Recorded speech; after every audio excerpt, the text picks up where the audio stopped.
Indonesia memiliki ratusan suku bangsa yang tersebar dari ujung Sumatera hingga ujung Papua.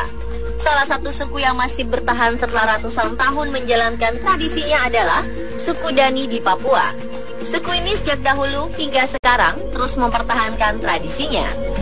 Bahkan inovasi teknologi yang masuk ke wilayah mereka sama sekali tidak membuat suku Dani tertarik. Meski demikian, suku Dani tetaplah suku hebat yang menjadi penguasa Jayawijaya yang sangat megah itu.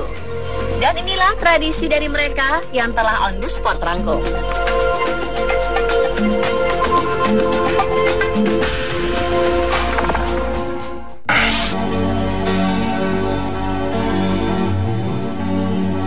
Suku Dani di Papua ternyata juga memiliki tradisi mumi. Suku Dani dikenal bisa mengawetkan jasad tanpa dibalut. Mumi di Papua hanya dijemur dan disimpan di dalam gua. Dan salah satu mumi paling tua di tempat itu berusia 300 tahun. Mumi bernama Wim Motok Mabel itu ditempatkan di Pilamo atau rumah laki-laki. Mumi suku Dani ini berwarna hitam dengan posisi badannya yang duduk dan kepala mendongak ke atas. Mumi ini bisa dikeluarkan dari rumah jika ada wisatawan yang ingin melihatnya. Konon, mumi ini dibuat dengan cara mengeringkan jasad, lalu jasad tersebut diangin-anginkan di atas perapian hingga mengering dan berubah warnanya menjadi hitam pekat.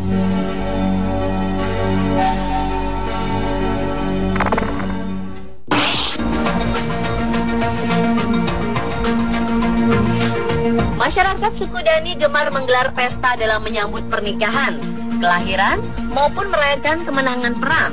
Mereka dengan antusias memasak babi dan umbi-umbian untuk dijadikan konsumsi pesta. Dan salah satu tradisi uniknya adalah membakar batu untuk dijadikan alat memasak. Setelah timbul api kecil, para juru masak akan memperbesarnya dan akan digunakan sebagai alat pengukus tumpukan bahan yang berada di antara batu-batu. Proses pematangan makanan ini biasanya berlangsung selama berjam-jam. Bahkan makanan tersebut lalu dimasukkan ke lubang yang telah diberi beberapa batu dan dedaunan. Makanan itu nantinya dibagikan merata ke seluruh penduduk desa. Uniknya, dalam membakar batu, suku Dani tidak menggunakan korek ataupun bahan bakar lainnya, melainkan hanya menggosok batu tersebut hingga menimbulkan panas lalu digunakan untuk memasak.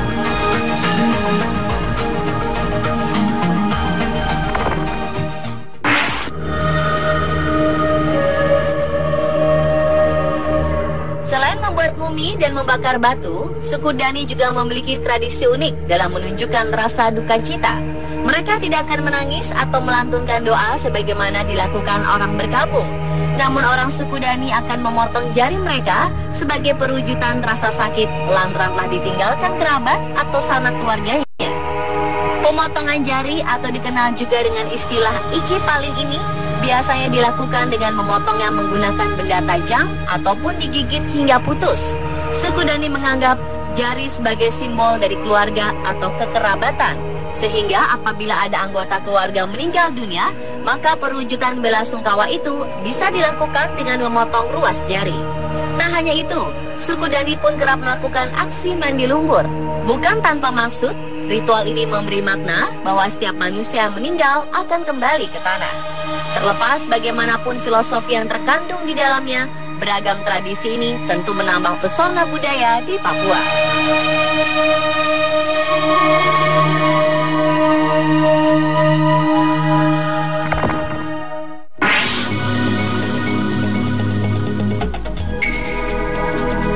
Selain itu, suku Dani juga mengenal tradisi perang sebagai wujud menjaga harga diri.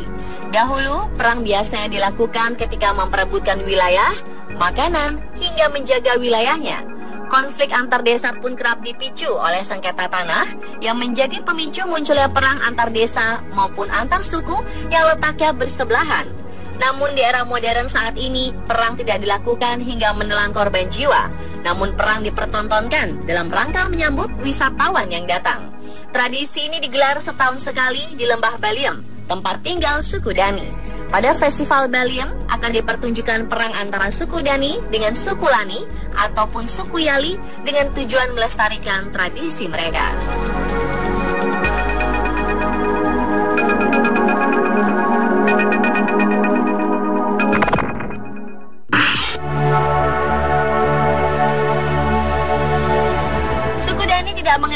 agama modern yang resmi di Indonesia. Mereka memeluk sebuah kepercayaan yang menghormati roh leluhur sebagai kekuatan terbesar di alam semesta. Mereka percaya jika kekuatan sakti akan diturunkan dari generasi ke generasi secara patrilineal atau keturunan laki-laki. Mereka mempercayai kekuatan sakti bernama Atau.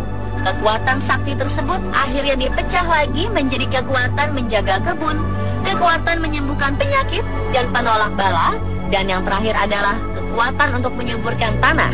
Kepercayaan ini pun terus mereka pegang sejak dahulu tanpa ada perubahan sama sekali. Dasar kepercayaan suku Dani adalah seperti halnya diuraikan sebelumnya, yakni menghormati roh nenek moyang dengan cara menyelenggarakan berbagai ritual upacara yang dipusatkan pada pesta babi.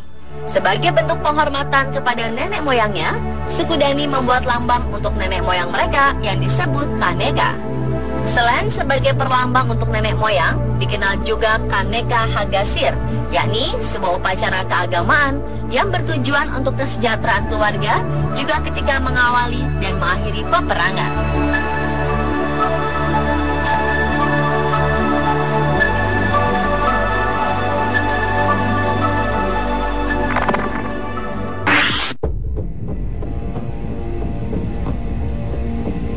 Salah satu kebiasaan unik lainnya dari suku Dani adalah kebiasaan mereka mendendangkan nyanyian-nyanyian yang bersifat heroisme atau kisah-kisah sedih untuk menyemangati dan juga perintang waktu ketika mereka bekerja.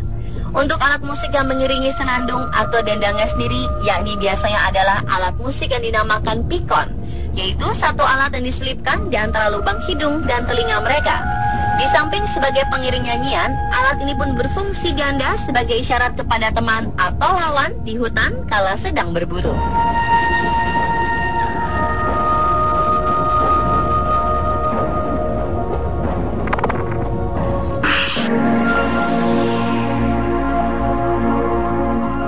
Dalam hal budaya pernikahan, di dalam suku Dani, pernikahan penduduk bersifat poligami, diantaranya poligini dan sejenisnya. Setiap keluarga tinggal di satu-satunya tempat tinggal yang disebut Silimo. Sebuah desa Dani terdiri dari 3-4 Silimo yang dihuni 8-10 keluarga di dalamnya. Menurut mitologi atau kepercayaan mereka, suku Dani berasal dari keturunan sepasang suami istri yang menghuni suatu danau di sekitar kampung Maina di lembah Baliem Selatan. Mereka memiliki anak bernama Woita dan Waro. Orang Dani pun dilarang menikah dengan kerabat suku Moeti, sehingga perkawinannya berprinsip eksogami Moeti.